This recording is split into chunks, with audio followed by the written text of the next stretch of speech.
सो है WhatsApp guys. तो कैसे हैं आप सभी लोग एंड आई होप आप सभी लोग बहुत अच्छे होंगे। And guys I know I am very late but मैं कर भी क्या सकता हूँ यार, मैं भी काफी ज्यादा बिजी चल रहा हूँ। बट ये एपिसोड काफी ज्यादा औसम होने वाला है तो एपिसोड को पूरा देखना। एंड गाइस अगर आपने अभी तक इसके पिछले एपिसोड को नहीं देखा है तो जल्दी से जाइए उनको सभी को देख लीजिए, क्योंकि फिर तभी आपको ये वाला एपिसोड ये वाली स्टोरी समझ में आएगी। और आज का एपिसोड काफी ज्यादा औसम है तो चलिए स्टार्ट करते हैं।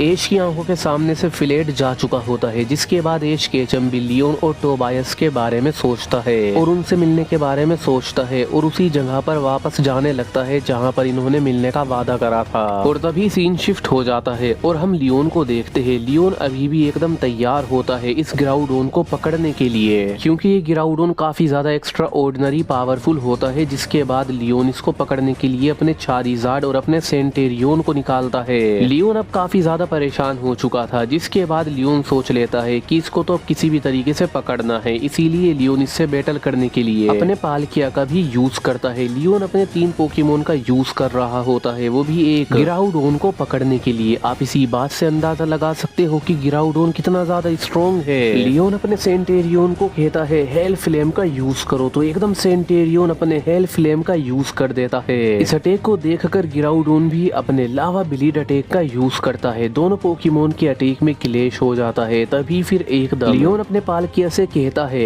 एनर्जी स्ट्रॉम बीम का यूज करो, तो एकदम पालकिया अपने इस अटैक से गिराउडोन को डैमेज कर देता है। गिराउडोन थोड़ा सा पीछे घिसट जाता है और इतने में ही चारिजार्ड अपने ड्रैगन किलो से गिराउडोन पर अटैक करता है। लेकिन गिराउडोन भी काफी ज्यादा स्ट्रॉन्ग है। गिराउडोन अपनी हार्ड बॉडी का यूज करके अटैक को सह लेता है। फिर गिराउडोन भी अपने ड्रैगन पंच का यूज करता है और ये ड्रैगन पंच सीधे हिट हो जाता है चारिजार्ड को। लेकिन तभी चारिजार्ड मेगा इवॉल्व हो जाता है और चारिजार्ड अपनी स्टील विंग का यूज करके गिराउडोन को काफी ज्यादा डैमेज कर देता है। गिराउडोन दूर जाकर गिर जाता है। अब गिराउडोन इन 3 पोकेमोन के सामने काफी ज्यादा कमजोर हो रहा होता है। ये तीनों पोकेमोन एक साथ मिलकर गिराउडोन को जख्मी कर रहे होते हैं। इतना जख्मी होने के बावजूद भी लेकिन गिराउडोन में काफी ज्यादा ताकत होती है। गिराउडोन अपने फायर पंच का यूज करते हुए इन तीनों पोकेमोन का सामना कर रहा होता है और गिराउडोन हार मानने के लिए बिल्कुल भी तैयार नहीं होता है। और यही सब देख कर लियोन गिराउडोन से काफी ज्यादा इम्प्रेस होता है। लेकिन इन द लास्ट गिराउडोन अकेला था और सामने 3 पोकेमोन थे, वो भी इतने ज्यादा स्ट्रॉन्ग, तो गिराउडोन काफी ज्यादा कमजोर हो जाता है। और फिर सेंटेरियोन भी अपना सिग्नेचर अटैक करता है, चारिजार्ड भी अपना सिग्नेचर अटैक करता है, पालकिया भी करता है। इन तीनों पोकेमोन के अटैक मर्ज हो जाते हैं और गिराउडोन को लग जाते हैं। यहाँ पर काफी ज्यादा बड़ा ब्लास्ट हो जाता है और इसी मौके का फायदा उठाते हुए लियोन अपनी पोकीबॉल फेंकता है और गिराउडोन को पकड़ लेता है। देन लियोन काफी ज्यादा खुश हो जाता है और वापस जाने के लिए निकल जाता है जहां पर ये तीनों मिलने वाले हैं, मतलब ऐश, लियोन और टोबायस। और फिर अगले सीन में हम देखते हैं कि ये तीनों हीरोज एक दूसरे से उसी जगह पर आकर मिलते हैं जहां का इन्होंने वादा करा था। और फिर ऐश सब कुछ बता देता है, फ्लेट के बारे में बताता है, पार्टिकल के बारे में बताता है और ये सब कुछ सुनकर ये दोनों हैरान हो जाते हैं। ऐश बताता है कि हमें जल्द से जल्द फ्लेट को ढूंढना होगा और उससे शेप स्टोन के उस पार्टिकल को छीनना होगा, नहीं तो वो डार्क वॉचर को आजाद भी करवा सकता है, जिसके बाद यूनिवर्स काफी ज्यादा अनस्टेबल हो जाएगा। तो लियोन कहता है तुमने बिल्कुल ठीक कहा ऐश केचम, मुझे लगता है वो किसी दूसरे रियल में गया होगा शेप स्टोन के दूसरे पार्टिकल को ढूंढने के लिए। तो ऐश कहता है कौन सा? तभी टोबायस बताता है मेरी रिसर्च के मुताबिक वो रियल्म जरूर 001 हो सकता है, वहाँ पर मेरी रिसर्च बताती है शेप स्टोन का एक और पार्टिकल हो सकता है। तो ऐश कहता है तो हमें वहाँ पर जाना चाहिए। जिसके बाद लियोन अपनी एक काफी ज्यादा हाई टेक मशीन का यूज करता है और यहाँ पर 001 रियल में जाने के लिए एक डोर को ओपन कर लेता है। जिसके बाद ऐश, केचम, लियोन और टोबायस ये तीनों के तीनों इस रियल में चले जाते हैं। अगले सीन में हम देखते हैं कि ये तीनों रियल 001 में होते हैं। हमारे तीनों हीरोज के पास ज्यादा टाइम नहीं होता, इसीलिए ये इस रियल को भी ज्यादा एक्सप्लोर नहीं करते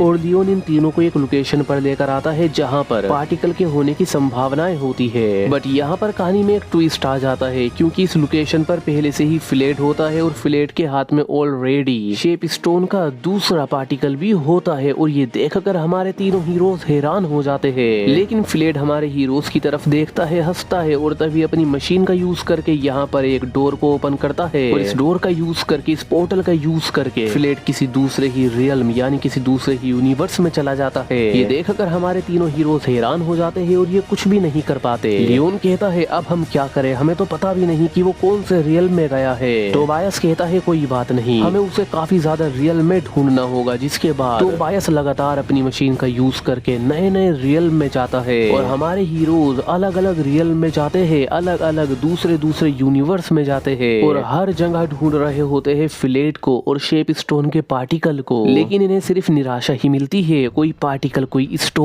नहीं मिलता और ना ही फ्लेट मिलता। जिसके बाद हमारे तीनों हीरोज ही थक जाते हैं, लेकिन ये हार नहीं मानते। इन्हें फ्लेट को ढूंढते ढूंढते काफी ज्यादा दिन भी बीत जाते हैं, हफ्ते निकल जाते हैं, महीने निकल जाते हैं और फिर एक दिन हमारे तीनों हीरोज एक रियल में होते हैं और कहानी में ट्विस्ट तो ये होता है कि यहाँ पर इनको फ्लेट मिल जाता है। लेकिन इस बार भी फ्लेट पहले चला गया था और वो शेप स्टोन के तीसरे पार्टिकल को भी हासिल करके हमारे तीनों हीरोज की आंखों के सामने से किसी दूसरे रियल में चला जाता है। जिसके बाद हमारे तीनों हीरोज कहते हैं ये क्या हो रहा है, हम आखिर फ्लेट से हर बार कैसे हार रहे हैं। एश काफी ज्यादा फ्रस्ट्रेट हो जाता है। एश कहता है अब हमें क्या करना चाहिए टोबायस। टोबायस काफी ज्यादा जोश के साथ कहता है चाहे कुछ भी हो जाए, फ्लेट से पहले हमें शेप स्टोन के फोर्थ पार्टिकल को हासिल करना ही होगा, नहीं तो फ्लेट डार्क वॉचर और उसके दोस्त यानी कि लीवाई को आजाद करवा देगा। और डार्क वॉचर इतना ज्यादा पावरफुल है कि वो हर एक यूनिवर्स को तबाह यानी कि डिस्ट्रॉय कर सकता है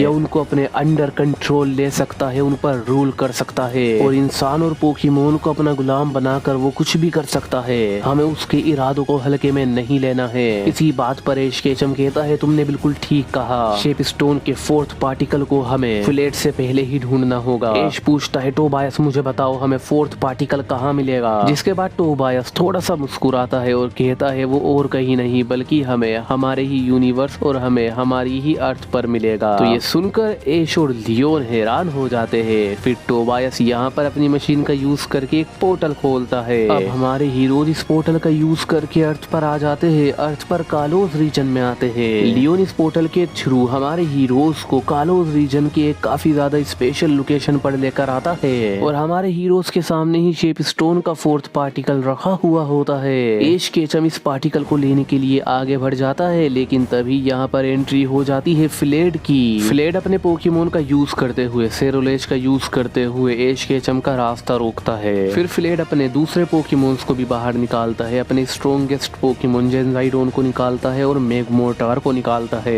फ्लेड अपने 3 पोकेमोन का यूज करते हुए हमारे हीरोज को कहता है मैं तुम्हें इस पार्टिकल को नहीं लेने दूंगा, ये सिर्फ मेरा है। तभी एश केचम अपने पिकाचू का यूज करते हुए बैटल करने के लिए तैयार होता है। लियोन भी अपने चारीजार्ड को निकाल लेता है, टोबायस भी अपने डार्कराय को निकाल लेता है और फिर यहाँ पर हमारे हीरोज और फ्लेड के पोकेमोन्स के बीच में एक घमासान वॉर शुरू हो जाती है। फ्लेड के तीनों पोकेमोन काफी ज्यादा पावर लगा रहे होते हैं। जेनसाइडोन तो अपने 3 हेड पावर का यूज करते हुए हमारे हीरोज के पोकेमोन का सामना कर रहा होता है। फ्लेड के दूसरे पोकेमोन जैसे मेगमोर्टार भी काफी ज्यादा स्ट्रॉन्ग होता है और अपनी काफी ज्यादा पावर का यूज कर रहा होता है। अपनी फ्लेम पावर का यूज करते हुए हमारे हीरोज के पोकेमोन का सामना कर रहा होता है। सेरोलेज भी अपनी काफी ज्यादा डार्क और मिथिकल पावर का यूज कर रहा होता है और बैटल कर रहा होता है, लेकिन हमारे हीरोज के पोकेमोन भी काफी ज्यादा स्ट्रॉन्ग होते हैं। एश का पिकाचू अपनी काफी ज्यादा पावर को इंक्रीज कर लेता है, अपनी ब्लैक थंडर को अवेकन कर लेता है और फ्लेड के पोकेमोन को अच्छी टक्कर दे रहा होता है। इतने में ही लियोन भी अपने चारीजार्ड को मेगा एवोल्यूशन की लेवल 100 पर लाता है और फिर चारीजार्ड यहाँ पर अपनी फ्लेम से एक तूफान खड़ा कर देता है और फ्लेड के पोकेमोन को पीछे धकेलने लगता है। टोबायस का डार्कराय भी अपनी डार्क पावर को अवेकन करके डार्क इवॉल्व हो जाता है और फ्लेड के पोकेमोन को पछाड़ने लगता है। यहाँ पर दोनों ही साइड के पोकेमोन में घमासान बैटल हो रही होती है, सब एक दूसरे को डैमेज कर रहे होते हैं। इनकी इस बैटल से इतना ज्यादा डिस्ट्रक्शन मचता है कि आसपास का पूरा एरिया डिस्ट्रॉय हो जाता है। इनमें ये बैटल काफी ज्यादा देर तक होती है, लेकिन हमारे हीरोज के पोकेमोन अब फ्लेड के पोकेमोन पर भारी पड़ने लगते हैं और दबाने लगते हैं फ्लेड के पोकेमोन को। धीरे धीरे फ्लेड के 2 पोकेमोन हार जाते हैं, इसका सेरोलेज और मेगमोर्टार हार जाता है। फिर हम देखते हैं कि हमारे हीरोज के पोकेमोन अपने सबसे ज्यादा स्ट्रॉन्गेस्ट अटैक करते हैं। पिकाचू अपनी ब्लैक थंडर जी मूव कर देता है। इतने में ही लियोन का चारीजार्ड भी कॉस्मिक इन्फर्नो ब्लास्ट करता है और टोबायस का डार्कराय भी अपनी डार्क शेडो बॉल करता है। ये तीनों अटैक मर्ज हो जाते हैं और एक काफी ज्यादा पावरफुल मिथिकल अटैक बन जाता है और फ्लेड के जेनजाइडोन की ओर जा जा रहा होता है इतने में ही फिलेट का जेनजाइडोन भी अपना ट्रू फॉर्म ले लेता है और ये भी काफी ज्यादा स्ट्रॉन्ग बन जाता है और मेगा एवोल्यूशन की लेवल को इंक्रीज करता है और फिर अपने 3 head high breast beam tackle का यूज करता है। इसका ये अटैक भी काफी ज्यादा पावरफुल होता है, जिसके बाद दोनों ही साइड के पोकेमोन के अटैक्स के बीच में हो जाता है टकराव और टकराते के साथ ही ये अटैक यहाँ पर एक काफी ज्यादा बड़ा ब्लास्ट हो जाता है और ब्लास्ट की वजह से दोनों ही साइड के पोकेमोन झुलस जाते हैं। दोनों साइड के पोकेमोन की हालत खराब हो जाती है, दोनों साइड के पोकेमोन को जबरदस्त डैमेज मिलता है और फिर इस ब्लास्ट के बाद हम देखते हैं कि फिलेट का जेनसाइडोन भी नीचे गिरकर हार जाता है और हमारे हीरोज के पोकेमोन खड़े होते हैं, बट वो काफी ज्यादा डैमेज होते हैं और नॉर्मल फॉर्म पर होते हैं अपनी, बट स्टिल वो बैटल करने के लिए कैपेबल होते हैं। और इसी के साथ इस बैटल के तो विनर हमारे हीरोज बनते हैं और ये देखकर फिलेट काफी ज्यादा शौक रह जाता है। हम देखते हैं कि हमारे हीरोज फिलेट को हराने के बाद शेप स्टोन के 4th पार्टिकल को ले लेते हैं और फिलेट के सामने खड़े होते हैं। फिलेट कुछ नहीं कर पा रहा होता है क्योंकि फिलेट बुरी तरीके से हार चुका होता है। अब एश केचम के हाथ में 4th पार्टिकल होता है और फिर एश केचम कहता है फिलेट अब चुपचाप से हमें बाकी के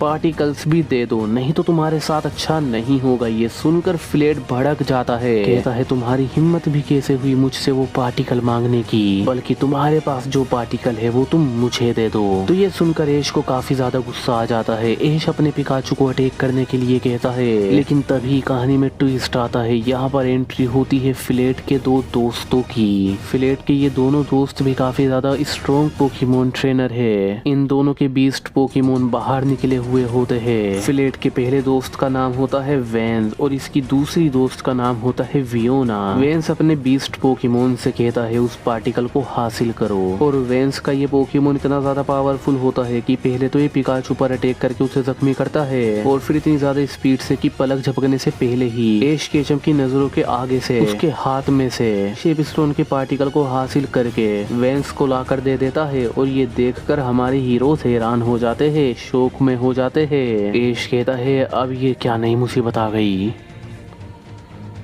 सो बस गाइज आज के एपिसोड में तो इतना ही एंड आई होप आपको ये पसंद आया होगा। So don't forget to like share and subscribe. मैं मिलता हूँ आपसे नेक्स्ट एपिसोड में, तब तक के लिए टेक केयर।